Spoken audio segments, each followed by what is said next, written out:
a young boy born into a life of poverty in the Kentucky mountains, who dreamed of fame and fortune. His story would one day capture the entire world's attention and become one of the most sensational stories in the history of the 1920s. Buckle up for this incredible true story.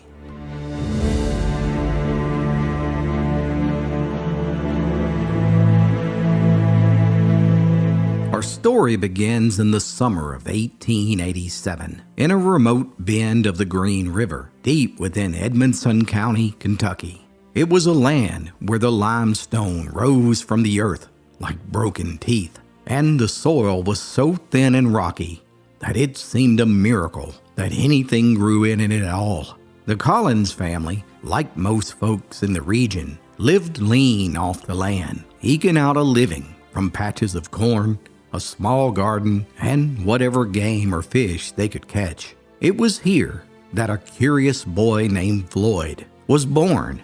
He was the second of 8 children who spent their days working in the fields and doing the never-ending chores around the family farm. But whenever he could steal a moment away, Floyd would slip down the path behind the farmhouse to the banks of the Green River, where the world seemed wider and full of wonder. He'd sit for hours beneath the shade of an oak tree, with his bare toes in the cool mud, a pole in his hand baited with a fresh worm, hoping to hook a catfish, all the while watching the big steamships churn by. They came daily, slow and steady, belching black smoke and carrying passengers dressed in press suits and feathered hats, foreigners from faraway cities like Louisville or Cincinnati. The mountain boy would watch them with wide eyes, a smudge of dirt across his cheek, and wonder what it must be like to wear shoes every day, to travel without needing to carry your own food, or just to have the luxury of leisure time.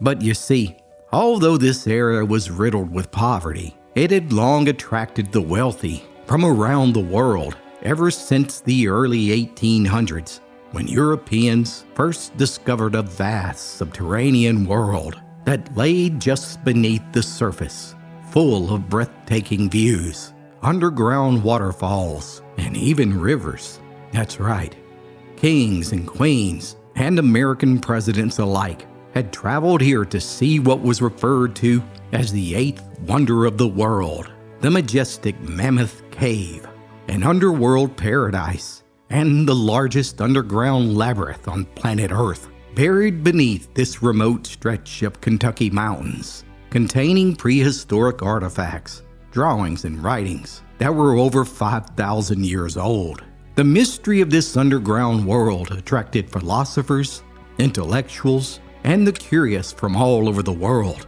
All the while, just above the surface, poor mountaineers went about their daily lives. You see, all of Mammoth Cave was owned by a trust of wealthy industrialists and northern politicians who had a complete monopoly on this cash cow. And although this area was filled with many underground passages, on nearly every farm in the county, no one could reach them. There were no roads, and the only 2 ways to access this rugged area were by steamboat or by the railroad that the trust owned and operated, bringing an endless supply of city slickers directly to the mouth of Mammoth Cave, where they stayed in an extravagant hotel built on the property. Well, anyhow, as Floyd grew older, he became fascinated by this underground world, exploring dozens of tunnels that no one else knew about that were hidden around his family's farm. One chamber he found was every bit as impressive as the famous Mammoth Cave, and Floyd named it the Great Crystal Cave. There he found hundreds of Indian artifacts, bowls, pottery, jewelry, and arrows that he would sell to the eager sightseers down at that fancy hotel. Soon, word about Floyd's knowledge of caves caught the attention of a world-famous professional geologist who hired the boy for the staggering sum of $2 a day to guide him through those dark caverns. Well, that was a fortune to a boy who had never seen more than 50 cents in his whole life. And this began to put ideas in Floyd's head that perhaps he could open his own cave to the public. Surely, it would make his family rich. But despite his best efforts in advertising his attraction, years went by and no visitors came. There was just no way to get there. Floyd's dreams would have to wait for now.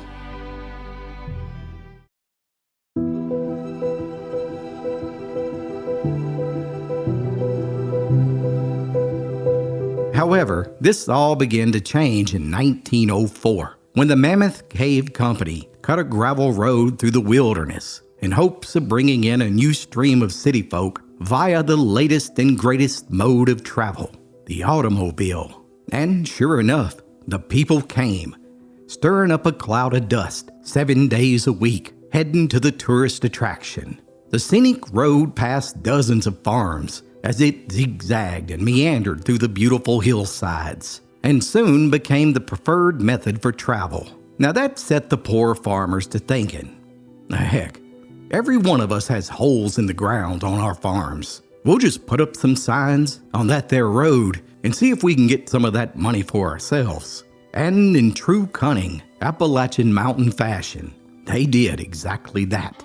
Nearly overnight, farmers put signs up advertising their cave with names such as Diamond Caverns, Indian Cave, and 100 Domes Cave. They made pamphlets and used their children to flag down cars on the road. They put up official visitor booths along the road where they would inform visitors that Mammoth Cave, it was flooded, but theirs was open. Other times they would just pose as customers who had just left the famous cave because the hotel was closed. And when that didn't work, the mountaineers would simply dig huge ditches and holes in that fancy road, making it impossible to reach Mammoth Cave. No, the farmers were suddenly making fistfuls of cash. And within a couple years, there were over 20 independent underground cavern owners competing against the giant company, to the point where every one of them completely gave up farming and became full-time cave owners. This made the businessmen of Mammoth Cave furious, and suddenly they began suing all the farmers in court, and an all-out battle erupted between all sides that would become known as the Kentucky Cave Wars. And with all that money at stake, it became every man for himself. They stole each other's signs. Youngins threw rocks at cars, going to other attractions. One man used dynamite in his backyard to illegally blow a hole into the Mammoth Cave system and began advertising it as the new and improved entrance. Newspapers were full of bogus claims, and sometimes the bitter feuds turned deadly. One owner shot another owner twice in the back when they ran across each other in the post office. Indeed, by the 1920s, the Kentucky Cave Wars were in full swing. Some experts estimate that the previously poor farmers had successfully lured as much as 50% of all the travelers away from the Mammoth Cave, a mighty impressive feat in this David versus Goliath story. However, what every man sought the most was a back door to Mammoth Cave. That's where the real money was. And now the race was on, with every man across the Kentucky mountains searching for an undiscovered entrance into the world's largest underground system, which would unlock untold riches and fame. But unbeknownst to the world, this story was about to explode in newspapers all across America and would soon capture the whole world's attention in one of the most shocking stories of the century. Hey guys, JD Phillips here from the Appalachian Storyteller. Today's video is sponsored by tnnursery.net. Family owned and operated in the heart of Appalachia, TN Nursery ships beautiful plants and trees all across America. Perennials, ferns, vines, trees, and much, much more. TN Nursery's plants can be found in some of the most beautiful spaces, such as the Washington Monument and Arlington National Cemetery. And now they can be in yours. Click the link in the description to shop America's favorite garden shop. For quality landscaping trees and plants, get 15% off of your order by using promo code STORYTELLER at checkout.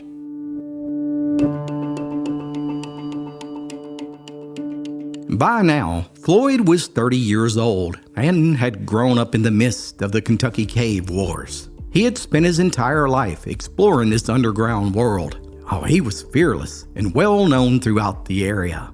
And while he had discovered several hidden chambers and attempted to open them to the public, he had been met with little success.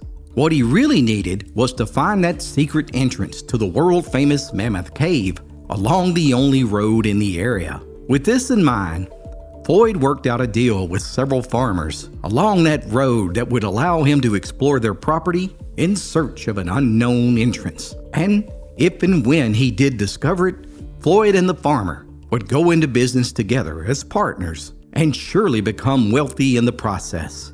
The savvy explorer spent all of the early 1920s searching in vain, but that would all change on a cold winter day on January 30th, 1925. Floyd had been working for several days in the newly discovered passage that he named Sand Cave. It was an unusual system of narrow, tight tunnels that he just knew would connect to the Mammoth system.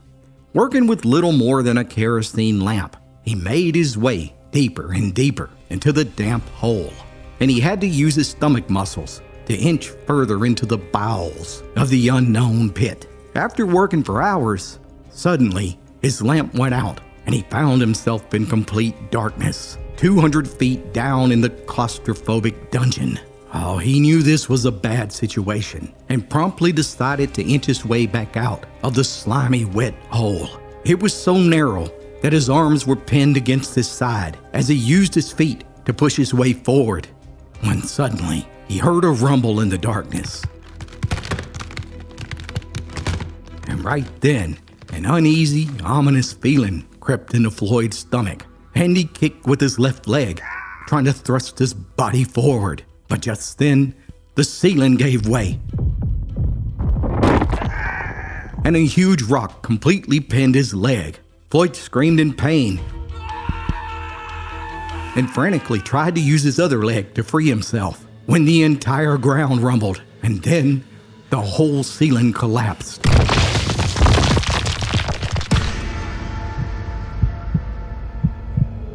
And encased his body in a tomb of rock, mud, and sand from his feet to his neck.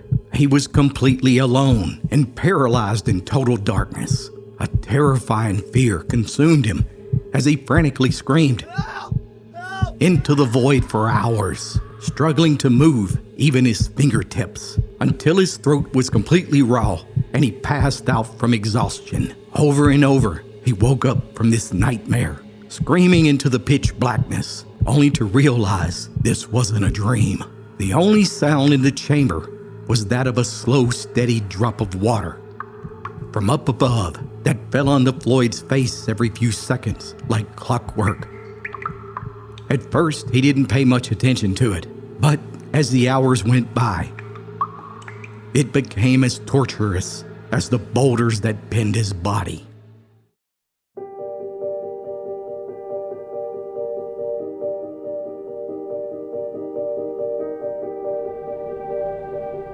"25 hours passed before a 17-year-old boy saw Floyd's coat laying on the ground at the mouth of Sand Cave.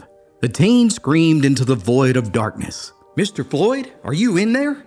And then he heard a faint voice cry out, I'm caught up. Please get me out of here." Realizing the situation, the youngster crawled into the hole, slipping and sliding in the mud as far as he could, but the last squeeze leading to Floyd was only 12 inches wide. I can't fit. It's too tight. I'll go get help now." As the day passed, dozens of local men arrived at the scene to offer help, each one vowing that he could go into that cave and rescue Floyd. Yet, one by one, they would reemerge, covered in cuts and mud, vowing to never enter that godforsaken hole again. Wagging tongues soon spread the news of the man who was buried alive all over the area, and by afternoon, Floyd's younger brother, Homer, arrived on the scene and sprang into action. Homer was fearless, and combined with an endless supply of adrenaline, he slid into the pit. Tighter and tighter the hole became, but unlike the other men, Homer refused to give up. He shed his clothes all the way down to his underwear and pressed on until he came to the 12-inch squeeze, where he stuck his neck beyond. There, he saw Floyd's head beneath a vertical 8-foot drop. The fear and terror in Floyd's eyes motivated Homer to do all he could to help his brother. He crawled backwards towards the opening of the cave and called out to the other men for food. And then he crawled back, and using a long tube, he fed his brother and gave him hot coffee to warm his cold body. Hours went by as Homer worked to remove the rocks that encased his brother. But each time he removed a stone, 2 more would fall from the ceiling to take their place. All through the night, for nearly 10 hours, Homer chipped away at the rocks until all the hide from his hands and fingers were completely gone. He was cut from head to toe by the jagged rocks, and he had completely exhausted every ounce of energy he had in his mortal body until he collapsed. "Floyd, I promise I won't leave you here. I'll be back." By the time Homer reemerged from the dungeon at dawn, there were nearly 100 men gathered. He couldn't walk, and he had to be carried away. And for the next 12 hours, all of the would-be rescuers argued amongst themselves about the best way to complete the task, but none of them had the courage to attempt it. Meanwhile, back in that hole, Floyd's body temperature was slowly dropping. At least Homer had placed a piece of oilcloth over his face to stop that Chinese torture drip of water from hitting his face. Yet he was beginning to slip in and out of reality, seeing angels one moment, dreaming of the smell of hot onions and liver, and then screaming for help in the next. Give someone you love the gift of old-fashioned storytelling. 4 books for the young and old alike that will make your heart smile. Click the link below to order your copy of the Appalachian Storyteller today. By the 3rd day, word of Floyd Collins' entrapment had spread all over Kentucky when a local newspaper sent a reporter named William Miller to cover the story. Now, William was small in stature, so much so that the locals said he wasn't much bigger than a mosquito, and that led to his nickname, Skeet. Amazingly, Skeet turned out to be one of the only men who had enough guts to try and reach Floyd. Over and over, he went down the hole, taking food to the poor soul, praying with him, and even going as far to take a jack into the tunnel to try to lift the rock off of Floyd's leg, all the while journaling the entire event in daily reports to his newspaper. And as the days went by, hundreds of daily newspapers across America began running Skeet and Floyd's most inner thoughts, their complete conversations, captivating the entire nation's hopes and hearts.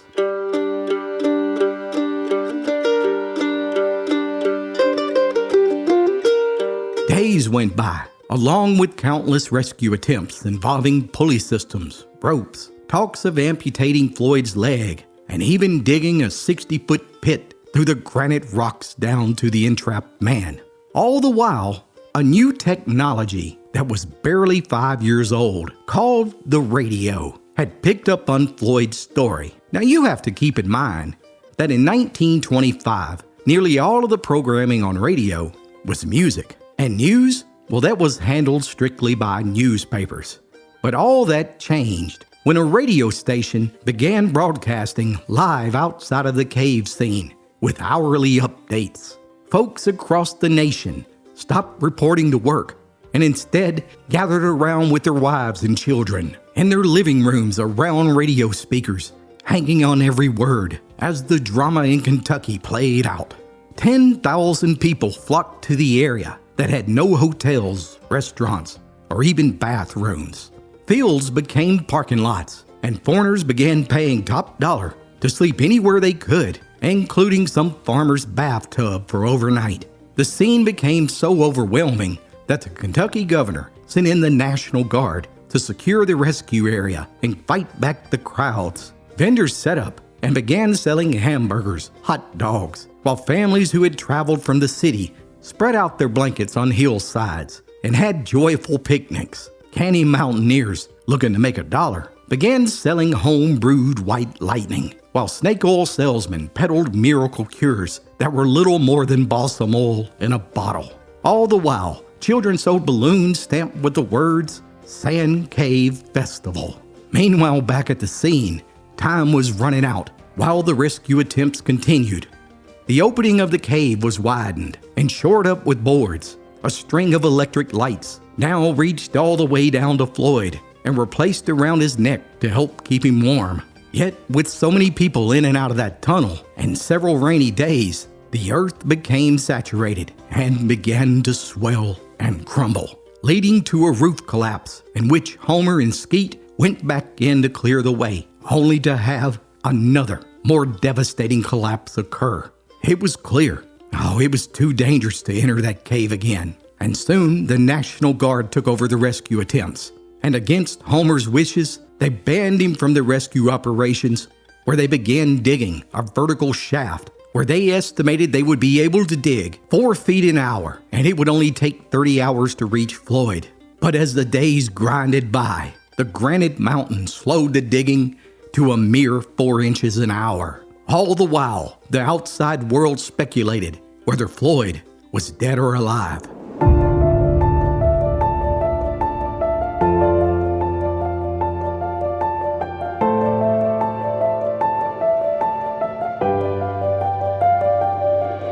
Radio engineers had tapped into the electric lights that ran through the tunnel and were placed around Floyd's neck. And reading the electrical pulses, they determined that he was breathing about 20 times a minute.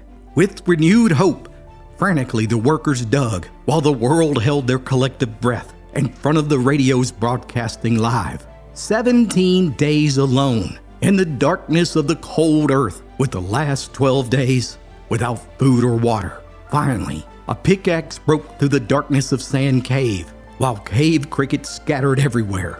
A worker stuck his flashlight into the hole and peered into the darkness. The entire nation was silent in front of their radios, listening to the live broadcast. Never before in the history of mankind had a story unfolded live before the world's eyes.